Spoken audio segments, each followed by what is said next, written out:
기도합니다. 아멘. 자리에 앉으시겠습니다. 오늘은 고린도전서 15장 35절에서 49절 말씀을 통해서 부활하는 우리 몸은 이라는 제목으로 같이 말씀을 보고자 합니다. 우리가 고린도전서를 계속 읽어왔습니다. 늘 이제 고린도전서를 보면서 참 이 교회가 문제가 많구나, 고린도 교회가 문제가 많구나라고 생각할 수 있습니다. 그런데 사실 이 고린도 교회를 보면서 우리 자신을 봅니다. 그리고 지금도 이 고린도 전서에 나와 있었던 그런 현상들이 지금 이 시대에 또 교회에 있는 것을 이제 보게 됩니다. 그래서 우리를 보고 우리가 정말 어떻게 말씀을 바로 서 있는지 볼 필요가 있습니다. 지난주에 우리 김대진 형님께서 말씀 전해주셨을 때도 이스라엘 민족들의 그런 어떤 패악한 모습을 보면서 어떻게 눈으로 봤는데 그 바다 갈라지는 것도 보고 이렇게 했음에도 불구하고 어떻게 그럴 수 있느냐 생각할 수 있겠지만 그게 정말 우리의 모습이다라는 것, 그것을 우리가 늘 생각하면서 말씀에 비춰서 우리가 정말 바르게 살아가고 있는지, 그리고 합당하게 살아가고 있는지를 우리가 봐야 될 필요가 있습니다. 그래서 1장부터 14장까지 여러 문제들이 나왔습니다. 그런데 말씀드렸지만 지금 교회에서도 발생하고 있는 문제들입니다. 분쟁도 있고요, 음행도 있고, 송사를 하는 문제도 있고, 여러 가지 본질이 아닌 문제를 가지고 지적하고 정죄하는 그러한 문제들, 본질을 떠나는 여러 가지 문제들이 많이 있음을 보게 됩니다. 그 관심이요, 복음을 떠나서 그냥 피상적인 이슈들로 가는 것들을 많이 보게 됩니다.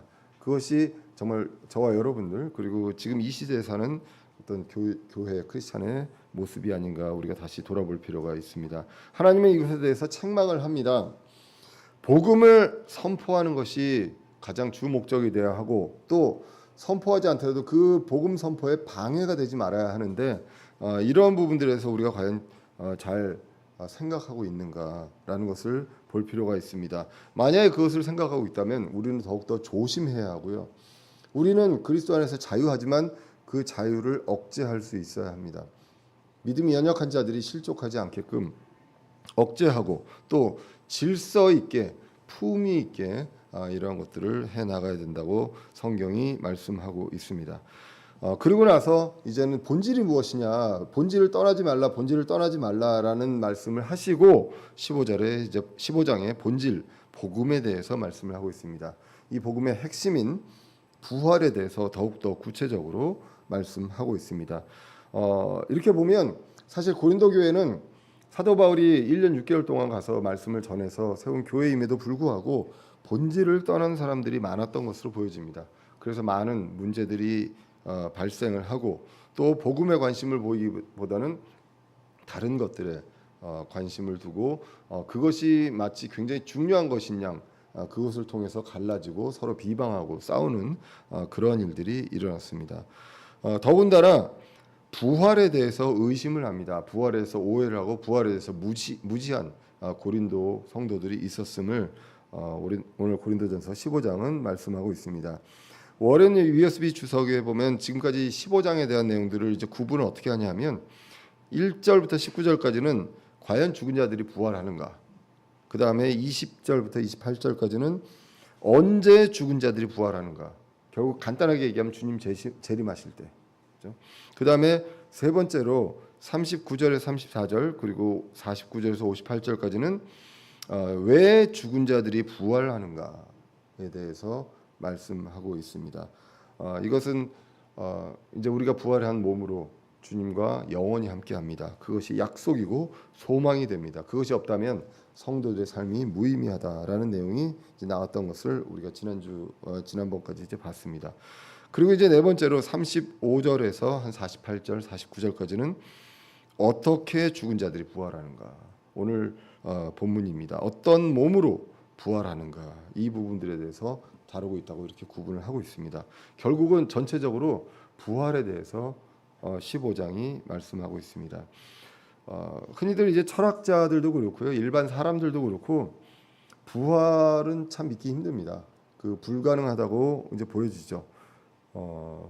그 부활의 이제 개념을 봤을 때 그 보통 사람들이 생각하는 건 원래 몸을 회복하는 것을 이야기합니다. 재구성하는 것들을 많이 이제 생각을 합니다. 왜냐하면 우리가 노화를 하는데 노화가 방지가 되는 쪽으로, 그리고 이제 늙어가는 부분들에 대한 것들을 전제하면서 그러면서 이제 부활에 대해서 이야기하다 보니까 정말 이거는 우리가 본 적도 없고 의학적으로 과학적으로 이거 도저히 받아들이기 어렵다라는 그러한 내용들로 이야기를 합니다. 사두개인들도 사실 부활을 믿지 않았습니다. 근데 이제 성경의 부활은 다른 개념이라고 이제 많은 성경학자들이 이야기를 합니다. resurrection이 이제 부활입니다. 근데 이것은 reconstruction은 아니다. 다시 만드는, 재구성하는, 내가 있던 몸이 재구성돼서 뭐 되는 것이 아니다. 다시 새롭게 만들어지는 새로운 몸, 완전히 새로운 몸으로 재질도 바뀌고 그리고 성격도, 이 성질도 바뀌는 그러한 새로운 몸으로 부활한다라고 이야기를 합니다. 그런데 이 고린도 성도들 중에는 이런 부분들에 대해서 아직 모르는 사람들이 많이 있습니다. 그래서 고린도전서 15장 35절은 이렇게 말씀합니다. 그러나 어떤 사람은 말하기를 어떻게 죽은 자들이 일으켜지느냐, 그들이 어떤 몸으로 오느냐라고 말씀합니다. 사실 이전에 어떤 일이 있었습니까? 부활이 없다면 정말 성도의 삶은 무의미하다. 그렇기 때문에 그런 부분들에 대해서 이야기한다. 부활은 반드시 있다. 그렇기 때문에 악한 사귐이나 선한 습성이나 이런 부분들을 따라가지 말고 의에 깨어 있고 죄를 짓지 마라라고 말씀하고 있습니다. 그러면서 그런데 어떤 사람들이 말하기를 어떤 자들이 어떻게 죽은 자들이 일으켜지냐, 도대체 어떻게 이런 것들이 일어날 수 있냐, 그들이 어떤 몸으로 오느냐, 이렇게 질문을 한다는 것입니다. 이 질문은 죽은 자들이 원래 몸으로 과연 일으켜질 수 있느냐, 이것이 가능하냐라는 내용으로 말씀하고 있는데, 성경은 이런 질문에 대해서 어리석은 자라고 말씀하고 있습니다. 36절에 보시면 너 어리석은 자여, 내가 뿌리는 것이 죽지 아니하면 살아나지 못하고라고 말씀합니다. 피터 라크만 주석에 보면 농부들은 밭에 씨를 뿌리고 나면 그 씨가 죽어서 새로운 생명으로 다시 태어나는 것을 상식적으로 알고 있다라고 말합니다. 그러니까 씨가 뿌려진다는 것은 씨가 죽고 그리고 새로운 생명이 나는 것이다. 농부들은 그것을 알고 있다. 그래서 뿌린다는 것, 이것은 결국 죽는다는 것이다라는 것을 알고 있다라고 이제 그 주장을 하고 있습니다. 그래서 결국 여기서 뭔 얘기를 하냐면 죽어야 살아난다라는 것입니다. 내가 있는 이 몸, 이것에 대해서 완전히 죽고 버려져야 그 다음에 새로운 것이 이제 부활한다라고 말씀하고 있습니다. 예수님께서도 같은 비유로 말씀을 하셨습니다. 요한복음 12장 23절에 보시면 예수님께서 그들에게 응답하여 이르시되 사람의 아들이 영광을 받을 때가 왔도다. 그래서 예수님이 이제 다시 오시는 그때에 대한 말씀을 하시면서 요한 24절 25절에 보시면 진실로 진실로 내가 너에게 이르노니 한 알의 밀이 땅에 떨어져 죽지 아니하면 홀로 남거니와 죽으면 많은 열매를 맺느니라. 자기 생명을 사랑하는 자는 그것을 잃을 것이요 이 세상에서 자기 생명을 미워하는 자는 영생에 이르도록 그것을 간직하리라라고 말씀하고 있습니다. 예수님도 비슷한 말씀으로 죽어야 다시 산다라는 내용을 말씀을 하고 있습니다. 결국은 지금 우리가 있는 이 몸, 이런 부분들이 완전히 죽음을 통해서 분리가 되어야 그 다음에 새로운 몸이 올 수가 있다. 그냥 여기에 덮여져서 또는 여기에 있는 이 자리에서 뭔가가 더 가해져서 그래서 부활하는 몸이 이루어지는 것이 아님을 성경은 말씀하고 있습니다. 그래서 씨가 죽고 새로운 것이 살아난다라고 말씀합니다. 이와 같이 이 오늘 본문에서 부활에 대한 비유를 씨로 비유한 것이 이제 첫 번째 비유입니다. 그래서 부활은 재구성되는 것이 아니라 완전히 새로운 것으로 된다라는 것을 성경이 말씀하고 있습니다. 오늘 보면 37절 38절을 다시 이어서 읽어보면 이렇습니다. 또 내가 뿌리는 것으로 말하건대 내가 앞으로 있을 그 몸을 뿌리지 아니하고 밀이든 다른 어떤 곡식이든 다만 맨 알갱이를 뿌리되 하나님께서 친히 기뻐하신 대로 그것에게 몸을 주시며 또 모든 씨에게 그것 자체의 몸을 주시느니라라고 기록합니다. 뭐 어려운 구절은 아닙니다. 그냥 쭉 그대로 이 문장 그대로 읽으시면 됩니다. 그래서 씨를 뿌리면요 죽고 새로운 형체가 생긴다라고 성경은 말씀하고 있습니다. 그러니까 씨를 뿌리는 것입니다. 그 곡식이 있으면 그 곡식이라든가 나무가 있으면 나무 자체를 그냥 묻어버리는 것이 아니라 씨를 뿌리는 거죠. 씨를 뿌리면 씨와 다른 그런 곡식이 나오는 것이죠. 씨가 아니라 곡식이 나온다. 이제 이렇게 성경은 말씀하고 있습니다. 그래서 그 씨가 죽고 새로운 몸이 된다. 하나님께서 기뻐하시는 대로 그 몸을 부여하신다라고 기록하고 있습니다. 그래서 씨마다 가지고 있는 그 고유한 모습대로 주신다라고 말씀합니다. 결국 이 부활이라는 것은 우리의 그 썩어질 몸에 대한 죽음, 그 분리가 있습니다. 분리가 먼저 있고 완전히 새로운 것을 입는 그러한 것을 말씀하고 있다라고 보시면 되겠습니다. 그 다음에 비유가 바로 몸 육체입니다. 39절부터 나오는 것이 이제 몸과 육체에 대한 내용입니다. 이 내용은 이제 창세기 때부터 이제 하나님께서 창조하실 때 종류대로 창조하셨다고 합니다. 그래서 그 고유한 모습대로 창조하신 그 내용이 오늘 본문도 그대로 나옵니다. 모든 육체가 같은 육체는 아니니 한 종류는 사람의 육체요, 다른 것은 짐승의 육체요, 다른 것은 물고기의 육체요, 다른 것은 새의 육체니라. 사람의 육체와 짐승의 육체는 다릅니다. 그렇게 다 각각의 다른 종류의 육체가 있다라고 말씀합니다. 그리고 이런 거와 같이 다른 몸이 있습니다. 다른 육체가 있는데 하늘에 속한 몸이 있고 땅에 속한 몸이 있다라고 기록합니다. 고린도전서 15장 40절입니다. 또한 하늘에 있는 몸들도 있고 땅에 있는 몸들도 있으나 하늘에 있는 것들의 영광이 이러하고 땅에 있는 것들의 영광이 저러하니라라고 기록합니다. 결국 이제 성경에서는 하늘에 있는 몸이 있습니다. 하늘에 속한 몸이 있고요. 땅에 있는 몸, 땅에 속한 몸이 있습니다. 지금까지 과거에 우리 성경 지금 전체적으로 구약 전체를 보면 하늘에 있는 몸, heavenly body라고 하는 하늘에 속한 몸은 주로 이제 천사, 그 다음에 그룹이 이제 포함되어 있죠. 그리고 심지어는 이제 마귀도 그룹이었기 때문에 마귀도 결국은 그 몸의 특성은 하늘에 속한 몸이었습니다. 땅에 속한 몸은 어떻습니까? 우리의 몸입니다. 썩어 없어질 그러한 몸입니다. 그런데 이 주님 공중 재림하실 때 썩지 아니할 몸, 하늘에 속한 몸으로 우리는 입게 된다는 것입니다. 그러니까 소위 얘기하면 지금 있는 우리의 몸은 땅에 있는 몸입니다. 그런데 앞으로 부활하는 몸은 땅에 있는 어떤 특성을 갖고 있는 몸이 아니라 하늘에 있는, 하늘에 속한 그런 몸의 특성을 갖는 그러한 몸이다라고 성경이 말씀하고 있습니다. 그래서 사라질 영광이 아니라 사라지지 않을 영광이다라는 것을 이제 41절부터 나오게 됩니다.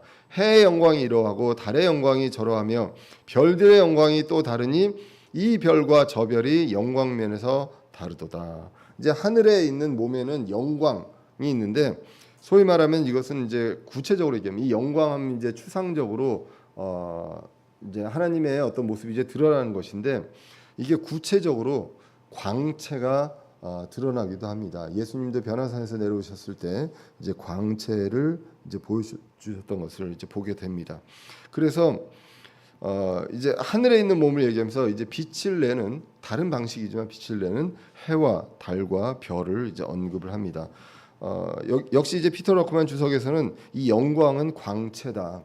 그래서 빛이다. 그래서 해, 달, 별이 광채를 서로 다른 형태로 간직하듯 우리도 광채를 간직한 몸으로 부활을 할 것이다라고 해석을 하고 있습니다. 그래서 구원받은 우리 그리스도인들은 영광된 몸, 빛나는 몸을 입는다. 이것은 하늘에 속한 몸이고 하늘의 성질, 하늘의 특성을 갖는 몸이지 땅의 성질을 갖는 몸이 아니다라고 이야기를 하고 있습니다.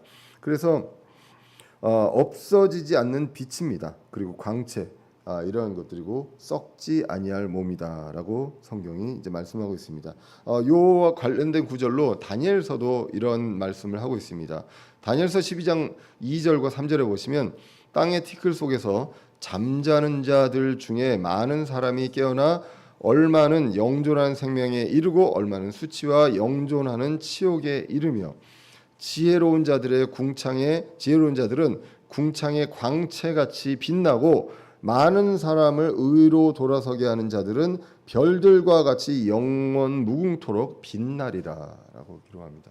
그래서 생각을 해보면 이 영광에 대한 부분들이 추상적으로도 볼 수 있지만 구체적으로 빛난다라고 표현이 되는 것을 볼 수가 있습니다. 이 어떻게 보면 뭐 성경에서 이제 빛, 광채 이야기를 하지만 우리 사람이 원래 창조 때부터 하나님이 주신 본성 중에 뭔가 빛나는 것을 좋아하는 것 같습니다. 그래서 보석을 왜 좋아합니까? 반짝반짝 빛이 나잖아요. 그러니까 본인이 빛을 내지는 않지만 빛을 반사해서 빛을 내죠. 그리고 지난주에 우리 김대희 형제님이 말씀하셨던 그 금송아지, 송아지가 나무 송아지가 아니라 금송아지가 왜 좋습니까? 금으로 만들었기 때문에. 그래서 형제님께서 혹시나 이제 금송아지를 버리는 장소를 알려달라고 했는데, 뭐 저한테도 알려주시면 농담입니다. 예. 그래서 이 빛에 대한 갈망 이런 것들이 있는 것처럼 보여집니다. 그런데 그것이 그냥 어떤 욕심 이런 것이 아니라 어떻게 보면 본성적인 모습이 있지 않나 생각합니다.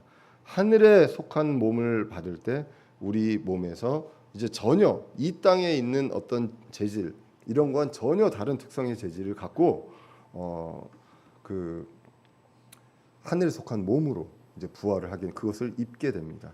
그래서 그런 부분들이 이제 오늘 본문과 그 다니엘서에서 나와 있는 것을 이제 보게 됩니다. 그래서 우리의 몸은 이제 그 땅에 속한 그 흙으로 돌아가는 그런 몸이 아님을 이제 오늘 성경 후반부에도 이제 나오게 됩니다. 그래서 이제 땅에 속한 몸을 이야기하다 보니까 다시 이제 씨에 대한 관점으로 다시 돌아가게 됩니다. 42절에 보시면 죽은 자들의 부활도 이와 같으니라. 아까 있던 이 빛, 광채, 하늘에 속한 몸을 이야기하면서 죽은 자들의 부활도 이와 같다. 이것은 썩는 것 가운데 뿌려지고 썩지 않는 것 가운데 일으켜진다. 그래서 이 땅에 있는 모든 것들 썩는 것들입니다. 썩는 것 가운데 뿌려집니다. 그런데 우리가 부활하는 것은 썩지 않는 것으로 부활한다. 얼마나 감사한 일인지 모르겠습니다. 그러니까 우리는 늙고 어떻게 보면 썩어가는 것이 늙고 노화되는 것일 수 있는데 이러한 것들이 아니라 전혀 그런 것이 없는 그러한 영원히 지속할 수 있는 그러한 몸으로 이제 부활된다. 우리가 죽어도 씨가 뿌려진다는 것은 죽음을 이야기합니다. 그래서 죽고 새로운 몸으로 그런데 다시 죽지 않고 썩지 아니할 몸으로 이제 일으켜진다라고 기록을 하면서 43절에서도 더욱더 은혜로운 말씀입니다. 수치 가운데 뿌려집니다. 예수님도 수치 가운데 죽으셨습니다. 그런데 영광 가운데 일으켜집니다. 그리고 연약함 가운데 뿌려집니다. 우리 얼마나 연약합니까? 연약함 가운데 뿌려졌는데 권능 가운데 일으켜진다라고 성경이 말씀합니다. 완전히 반대로 이거는 반대는 지금의 어떤 성질이 아니라 완전히 다른 성질이 있기 때문에 완전히 반대로 일으켜진다라고 성경이 기록합니다. 영원히 빛을 간직하고 영광과 권능이 있습니다. 예수님의 모습을 부활하신 예수님의 모습을 보시면 알 수가 있습니다. 광채가 있으셨습니다. 그리고 벽을 통과하셨거든요. 제자들 만날 때. 그리고 순간 이동도 하십니다. 예수님 초림 때 없었던 그러한 현상들이 이제 십자가 사건 이전에 없었던 그러한 현상들이 십자가 이후에 부활하신 그 모습에서 나오는 것을 볼 수가 있습니다. 그래서 영광 가운데 권능 가운데 부활하신 그 모습으로 우리도 이제 부활을 하게 됩니다. 얼마나 좋은 모습이냐면 사람들이 못 알아봤죠. 예수님을. 그렇게 할 정도로 완전히 영에 속한 모습으로 탈바꿈을 하게 됩니다. 그 지난주에 이제 제가 출장을 가서 뭐그 학회에서 이제 많은 사람들을 봤습니다. 뭐 한국 분들도 많이 있었고 외국 분들도 많이 있었는데 제가 이제 뭐 외국 분들하고 뭐 이야기하고 이런 분들을 이제 그 일행 분들이 저 모르게 이제 사진을 찍어서 보내주시더라고요. 그래서 사진을 찍어서 보내주시는데 그걸 이제 가족들한테 보여줬더니 너무 사진 잘 나왔다고 그러는 거예요. 근데 저의 모습 속에는 이 모습이 아닌 거예요. 그래서 저는 하나도 잘 나왔다고 생각이 안 들거든요. 예, 그런데 이게 보여지는 모습에는 굉장히 잘 나왔구나. 내 모습이 이제 그렇구나. 나의 리즈 시절도 다 끝났구나. 이런 생각들을 하게 됩니다. 뭐 저뿐만 아니라 많은 분들이 그렇잖아요. 옛날에 그 소시적 사진들 갖고 계시죠. 예, 그때 내가 이랬어. 뭐 이런 사진들 갖고 계시는데 그러면서 드는 소망이 뭐냐면 하늘에 속한 몸. 예, 그거에 대한 소망이 있습니다. 그리고 썩지 아니할 몸. 예, 정말 빛과 광채가 날 만큼 정말 아름답고 멋진 몸. 예, 그런 것들을 상상을 해보면 정말 희망이 되고 소망이 됩니다. 그리고 이 몸의 성질 자체가 어떻게 바뀌냐면 44절에 이렇게 나옵니다. 본성에 속한 몸으로 뿌려졌습니다. 우리 몸 자체는 본성에 속한 몸입니다. 그런데 영에 속한 몸으로 일으켜지나니 본성에 속한 몸이 있고 영에 속한 몸이 있다라고 기록을 하고 있습니다. 내추럴 바디, 스피리추얼 바디입니다. 그래서 이거는 스피릿 바디가 아니다 얘기합니다. 왜냐하면 이게 자칫 잘못하면 몸이 없고 영적인 존재만 있다라고 생각들을 하고 그걸로 오해하는 그러한 어떤 학설들이 많이 있죠. 그런데 이거는 영적인 몸, 영에 속한 몸입니다. 예, 그래서 영의 어떤 더 그 감각을 갖고 있는 그런 몸 이렇게 이제 보시면 되겠습니다. 그래서 본성에 속한 몸은 어떻습니까? 본성에 속한 몸은 우리가 그 어떤 그 쾌락과 어떤 욕심과 이런 거에 그 유혹이 많이 되는 그런 몸입니다. 근데 영에 속한 몸은 완전히 그것과 관점이 다른 그런 몸이 된다라는 것입니다. 그 가장 중요한 것은 몸에 실체가 있다는 것입니다. 몸에 실체가 있는데 성질이 영에 속한 몸이다라고 이제 보시면 되겠습니다. 예수님께서도 부활하실 때 이렇게 나타나셨죠. 누가복음 24장 39절에 보면 내 손과 내 발을 보라 바로 나니라. 나를 만지고 또 보아라. 영은 살과 뼈가 없으되 너희가 보는 바와 같이 나는 있느니라 하시니라. 예수님 부활하신 그 몸을 가지고 이렇게 제자들에게 말씀하고 있습니다. 그래서 우리의 몸은요, 지금의 몸은 어떻습니까? 본성에 속한 몸입니다. 그래서 돈도 많이 갖고 싶고, 그리고 내가 나를 기쁘게 하는 것들 많이 하고 싶습니다. 그게 우리의 지금의 본성이잖아요. 그래서 본성에 속한 몸입니다. 그런데 영에 속한 몸은 그렇지 않습니다. 하나님의 뜻에 따라 판단을 하고 영적인 그런 판단과 분별을 하게 되는 몸입니다. 그런데 지금 우리는 중간 단계에 있죠. 몸은 본성에 속한 몸인데 지금은 우리가 영적으로 바라보는 그러한 존재입니다. 그래서 고린도전서 2장 15절에 이렇게 말씀합니다. 오직 영에 속한 사람은 모든 것을 판단하나 그 자신은 아무에게도 판단을 받지 아니하니라. 이렇게 되어야 하는데 고린도전서 3장 1절에 보시면 형제들아 내가 영에 속한 자에게 말하는 것 같이 너에게 할 수 없어서 육신에 속한 자, 본성에 속한 자죠. 그래서 곧 그리스도 안에 있는 갓난 아이들에게 말하는 것 같이 하노라. 본성에 속한 몸을 갖고 있는데 본성에 속한 자가 된다는 것은 그것은 그리스도 예수 안에서 갓난아기 같은 것이다. 본성에 속한 몸을 갖고 있지만 영에 속한 자처럼 사는 것이 정말 성숙한 그리스도인입니다. 우리는 그 길을 계속 성장해서 가야 하는 것입니다. 그래서 이런 어떤 몸에 대한 부분들을 이야기하면서 대표적인 예가 다음 구절부터 나오게 됩니다. 첫째 아담과 마지막 아담입니다. 고린도전서 15장 45절에 보시면 그러므로 기록된 바 첫사람 아담은 살아있는 혼이 되었더라 함과 같이 마지막 아담은 살려주는 영이 되셨느니라 라고 기록합니다. 창세기 2장 7절에 보시면 아담은 살아있는 혼이다라고 기록하고 있습니다. 그 구절을 따온 것입니다. 본성에 속한 몸으로 이제 땅에 속한 몸입니다. 땅에 속한 몸으로 이제 창조가 되었습니다. 그런데 그리스도 예수 그리스도 마지막 아담은 살려주는 영이 되셨습니다. 영적인 존재, 영에 속한 몸이라는 것입니다. 예수님 영에 속한 몸으로 이 땅에 부활로 오셔서 부활하신 후에 제자들에게 보이셨던 그것이 이제 고린도전서 15장 1절부터 나와 있었던 말씀입니다.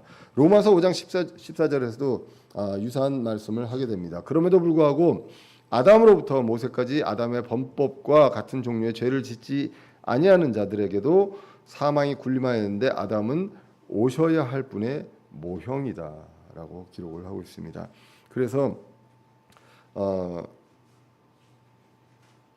죄송합니다. 이게 또 빠뜨렸네요. 제가 하나를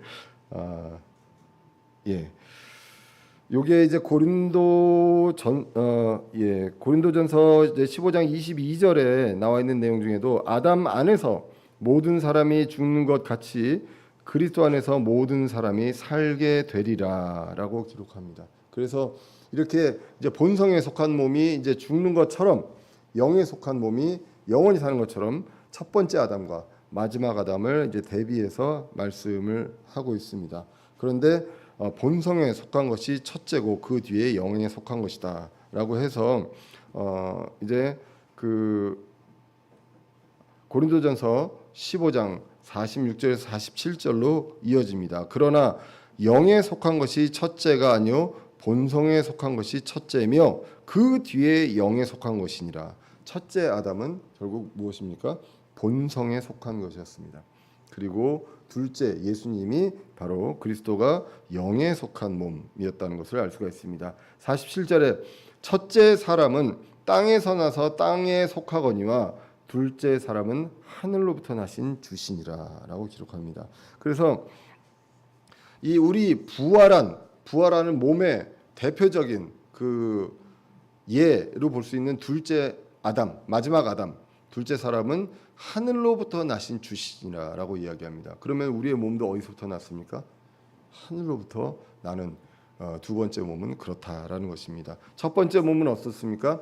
첫 번째 아담부터 나와 있던 그 몸은 땅에서 나서 땅에 속합니다. 그래서 땅으로 이제 돌아간다라는 것을 이제 성경은 분명하게 이제 말씀하고 있습니다. 그래서 아담처럼 첫째 사람은 우리의 첫째 사람도 흙으로 만들어져서 흙으로 돌아갑니다. 그리고 이제 부활한 몸은 그리스도처럼 흙으로 만들어지지 않고 하늘에서 나신 그 주 자체 주님의 자체 몸처럼 하늘에 있는 것들로 이제 만들어지게 됩니다. 그래서 그 몸을 우리가 입게 된다라고 성경이 말씀하고 있습니다. 그래서 결국 본성에 속한 몸이 씨처럼 뿌려져서 죽고 영에 속한 하늘에 속한 몸으로 다시 태어나는 것이 오늘 부활에 대한 원리입니다. 그래서 이제 오늘 48절에 보시면 땅에 속한 자들은 또한 땅에 속한 그 사람과 같고 하늘에 속한 자들은 또한 하늘에 속한 그 분과 같으니라고 기록합니다. 그래서 우리가 예수님이 부활하신 그 몸을 가지고 우리를 볼 수 있는 그 근거가 무엇입니까? 하늘에 속한 자는 이제 하늘에 속한 그분과 같다, 그리스도와 같다라고 이야기를 하고 있습니다. 완전히 달라진 몸으로 영에 속한 몸, 땅에서의 기쁨, 본성을 기쁘게 하는 것이 아니라 이제 영적인 그런 몸이 됩니다. 이 땅에 있는 이 본성에 속한 몸은 얼마나 취약합니까? 조금만 유혹이 돼도 그냥 하고 싶어지죠. 그리고 이것만 하고 뭐 이런 생각이 들 때가 많이 있습니다. 그런데 하늘에 속한 몸은 그거와 전혀 완전히 분리되는 그러한 몸, 그분과 같게 된다라고 기록합니다. 49절로 이어집니다. 우리가 땅에 속한 그 사람의 형상을 지닌 것 같이 또한 하늘에 속한 그분의 형상을 지니게 되리라. 분명하게 말씀하고 있습니다. 그래서 부활한 우리는 그분의 형상, 그분의 이미지를 지니게 됩니다. 로마서 8장 29절도 이렇게 말씀합니다. 그분께서는 자신이 미리 아신 자들을 또한 예정하사 자신의 아들의 형상과 같은 모습이 되게 하셨나니, 같은 모습이 되게 하셨습니다. 이것은 그분이 많은 형제들 가운데서 처음 난 자가 되게 하려 하심이라. 예수님 이후에 우리는 다 똑같이 그렇게 다시 태어나게 되는 것입니다. 예수님이 먼저 그것을 시범으로 보여주셨다라고 성경이 분명하게 말씀하고 있습니다. 부활해서 제자들에게 보여주신 그 예수 그리스도와 같게 됩니다. 빌립보서 3장 21절입니다.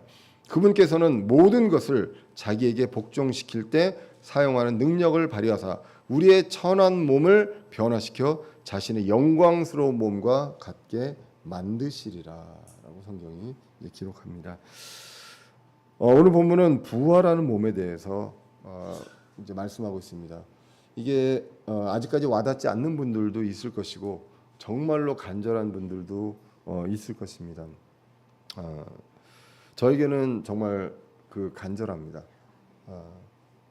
그 사진을 봐도 그렇고 운동을 할 때 그 체력과 이런 걸 봐도 이제 그렇습니다. 이제 얼마 전에 이제 청년들이 축구로 도전장을 냈는데요. 저희가 도전을 받아주려고 하고 있습니다. 하는데 이제 그만큼 뛸 수 있을지 이것도 잘 모르겠습니다. 정말 간절해집니다. 시간이 지나면 지날수록 이제는 그러한 하늘에 속한 몸을 우리가 입는다는 것. 지금 우리가 뭐 조금만 충격이 있어도 아프고 상처나고 상처나는데 회복되는데 시간도 오래 걸리고 그리고 약을 먹어야 해결되는 이러한 일들이 많이 있는 이러한 몸이 아니라 그런 거와 전혀 문제가 없는 그러한 몸으로 이제 부활할 것이다라는 그것을 우리는 소망합니다. 씨의 비유처럼 지금의 몸이 죽고 완전히 새로운 몸이 됩니다. 몸의 비유처럼요. 하늘에 속한 몸, 영광스러운 몸, 썩지 아니할 몸, 명예에 속한 몸입니다. 그렇게 그리스도의 형체를 그대로 이어받은 그 몸을 우리가 입게 됩니다. 우리는 어떤 얼굴로 어떤 모습인지 정확하게 알 수는 없습니다. 그런데 어떤 속성인지는 성경을 통해서 말씀을 해주셨습니다. 성경도 말씀합니다. 요한일서 3장 2절에 보시면 이렇게 기록되어 있습니다. 사랑하는 자들아 이제 우리는 하나님의 아들들이니라. 우리가 앞으로 어떻게 될지는 아직 나타나지 아니하였을 때 우리가 앞으로 어떻게 될지 아직 나타나지 않았기 때문에 어떠한 모습일지 모릅니다. 그런데 그분께서 나타나시면 우리가 그분과 같게 될 줄 아노니 이는 우리가 그분께서 계신 그대로 볼 것이기 때문이라고 기록합니다. 어떻게 변할지 구체적으로는 모릅니다. 그렇지만 그분과 같게 될 줄은 성경을 통해서 압니다. 그래서 그것을 믿습니다. 성경에서 보여주신 그 약속을 우리는 믿습니다. 그 많은 약속들을 철저하게 지켜주신 그 하나님, 신실하신 하나님, 믿음직한 하나님을 보면서 우리는 믿을 수 있습니다. 지금까지 저와 여러분들의 삶에서 정말 살아온 것 자체가 기적적입니다.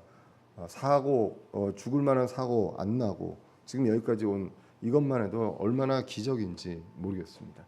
근데 이제 앞으로 더 보여주실 것들은 더 큰 약속 이런 것들을 우리가 이제 생각할 수 있습니다. 부활하신 그리스도의 모습입니다. 건장했습니다. 너무 건강한 모습이었고 만질 수 있는 몸이었고요. 방 안으로 벽을 통해서 들어갈 수 있는 몸이었습니다. 요한복음 20장 10절에 이제 나와 있습니다. 그리고 흙이 재료가 아니라는 것이죠. 그리고 빛의 몸입니다. 그리고 이 몸은요 굶주리거나 목마르지 않는다고 합니다. 그러면 이 본성에 속한 마음이 유혹을 받을 수 있는 가장 그 큰 유혹들이 없어지게 되는 것입니다. 요한계시록 7장 16절 17절에 이렇게 기록되어 있습니다. 그들이 다시는 굶주리지 아니하고 다시는 목마르지 아니하며 해나 어떤 열기도 그들 위에 내리쬐지 아니하리니 왕좌의 한 가운데 계시는 어린 양께서 그들을 먹이시고 살아있는 물 샘물들로 그들을 인도하시며 하나님께서 그들의 눈에서 모든 눈물을 닦아 주시리라라고 기록합니다.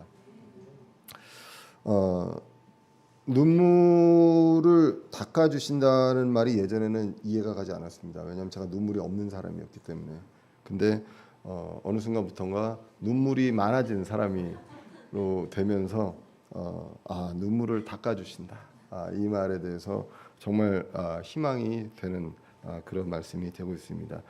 이것들을 모르고요 주님을 믿는다는 것은 어리석은 것이다. 오늘 본문이 얘기합니다. 그래서 오늘 본문을 통해서 알 수 있는 것, 이것을 제대로 알고요, 그리고 제대로 소망을 갖고 확신을 갖고 살아가야 한다. 그러면 내가 앞으로 하늘에서 속한 그 몸을 입게 될 텐데, 그럼 내가 이 세상에서 이 썩어질 몸으로 있고, 그러나 영에 속한 자로서 살아갈 때 어떻게 살아가야 하는지, 이 부분들에 있어서 부활의 소망이 그만큼 중요하다는 것입니다. 어차피 썩어 없어질 것, 이것을 위해서 내가 돈을 좀 더 벌고 뭐 하고 이런 것들을 보다도 내가 무엇을 추구해야 하는가라는 것들에 대해서 우리가 볼 필요가 있습니다. 물론 돈을 다 벌지 말자는 것은 아닙니다. 그런데 내 욕심을 위해서 쓰는 것들이 의미가 없다라는 것, 그것을 우리가 부활의 소망이 있는 사람들은 알 수 있습니다. 그래서 이 세상에 어떤 미련을 두지 않고 하늘의 소망을 두고 하늘에 속한 그 몸을 입게 될 그것을 기다리며 이 세상에서 이제 우리의 할 일을 해나가는 것입니다. 썩을 몸, 썩을 장막이 아니라 새로운 집, 새로운 장막입니다.